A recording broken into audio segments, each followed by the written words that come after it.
same. I'm coming in to defend the basketball, try to, change shots and alter shots at the rim, rebound the basketball, get my teammates open as best as possible, and keep possessions alive for us and be a great force on both ends of the basketball floor and be a great locker room guy. And that's pretty much been my niche and my my thing that I bring to every team that I'm on, and I'm excited to get here and get to work with these guys and being able to have multiple lob threats now, again, with this team is going to be great, especially with the playmakers that we have and the unselfish guys that we have on this team. Is going to be great, and it gets to be able to space the floor a little bit with guys playing in the dunker and having, like I said, multiple playmakers and shooters spaced.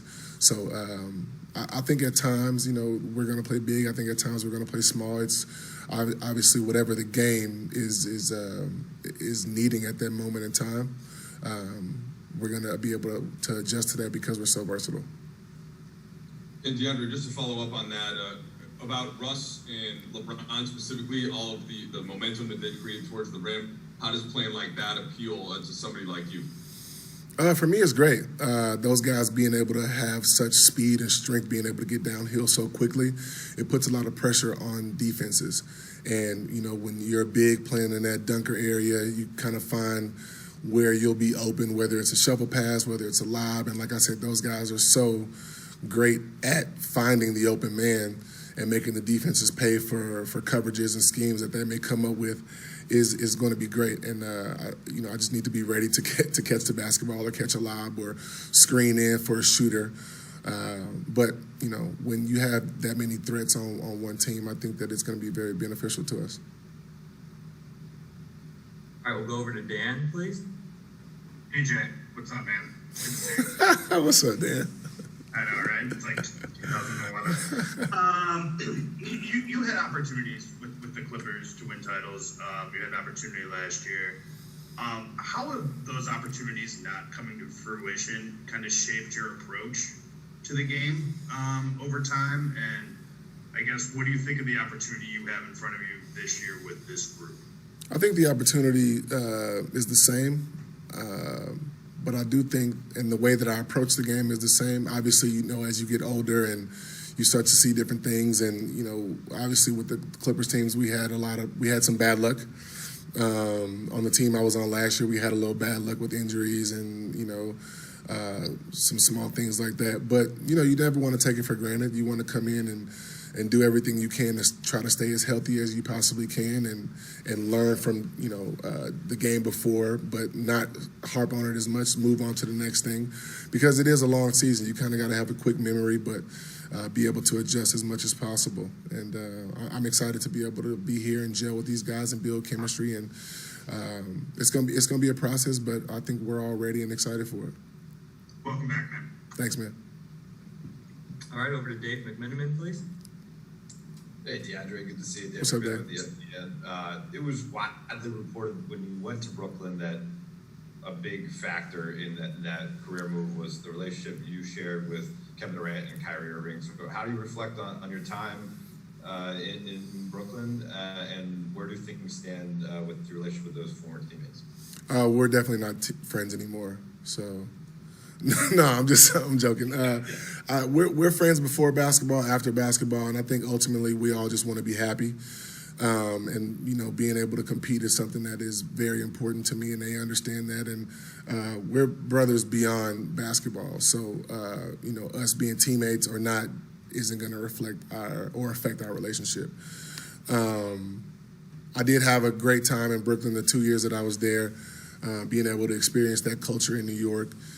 My family being able to experience that culture in New York, and being able to live in that city and play for that team was awesome.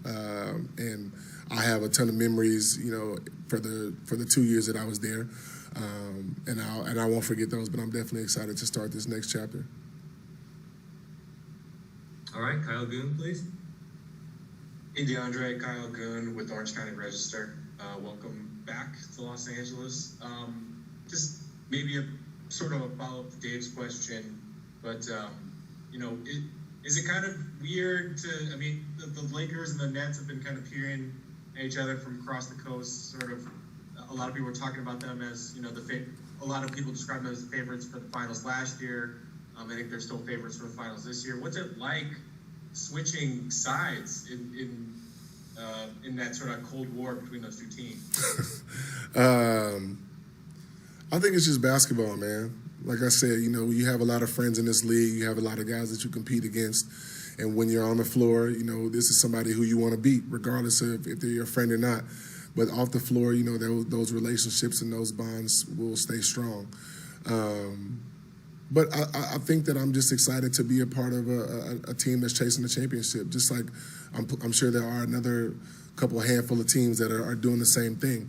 But just to be able to be with a team like this with guys that you respect and guys that you've competed against for the past, you know, going into my 14th season has been great. And, you know, seeing, oh, I wonder what it would be like to play with this guy. And you always think about that, whether you tell people or not.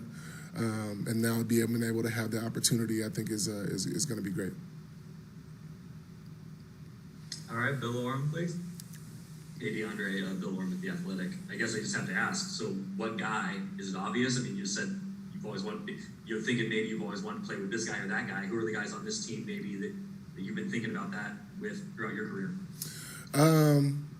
You know, obviously, as a big, you know, when I was in high school, like a guy that I watched all the time was Dwight Howard. And obviously we never had a chance to be teammates before, but competed against him a ton when he was in Orlando and, you know, a couple other teams. And it's been great. So being able to see him and now we're teammates is awesome.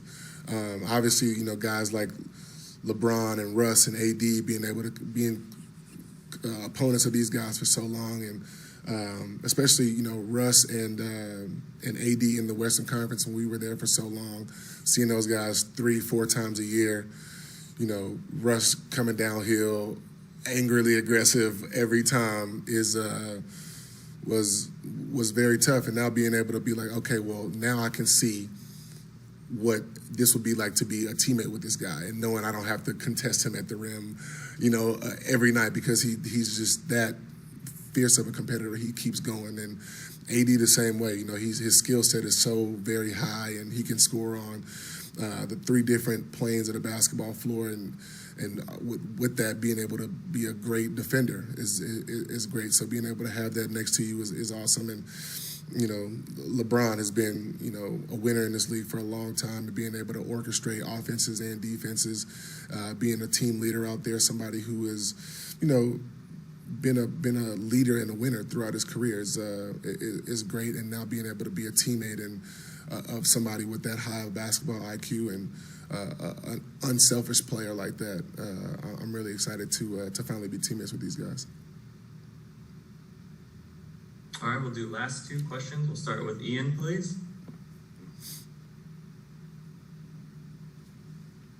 Ian. Hey, DeAndre. Sorry, can you hear me? Yeah. Hey, just with the Nets at the end, did you guys just basically say, hey, let's figure something out where I can get somewhere else? Like, how does that work out when you leave in the middle of the contract? I think it was just, you know, both parties wanted to figure out something that was best for both of us. And I feel like, you know, they gave me that respect as a veteran player to, you know, be able to understand that I wanted to be able to compete. And, you know, I'm a competitor, man, and we all are in this league, and we want to be able to be out there and competing, but also, it just worked better for both of us. And I think that, you know, I'm excited to be a part of this Laker franchise and this organization with these group of guys, and you know, I'm focused on here. So. All right, we'll end with follow-up from Dan, please. DJ, you experienced life in this city as a Clipper for a decade, I think. What do you think life will be like in Los Angeles as a Laker? Do you think it'll be different in the way that you're kind of treated around town? I think I was treated pretty fairly and pretty good when I was a Clipper for 10 years. But obviously, you know, this is a big sports town, and a lot of the fans are Laker fans. And even when I was a Clipper, we understood that. I had great years when I was with the Clippers, and you know, that franchise was amazing to me, and I appreciate the time that I was there for sure. But like I said, I'm focused on now and this team and what our goals are ultimately and what we want to do, and I'm just really excited to be here. This is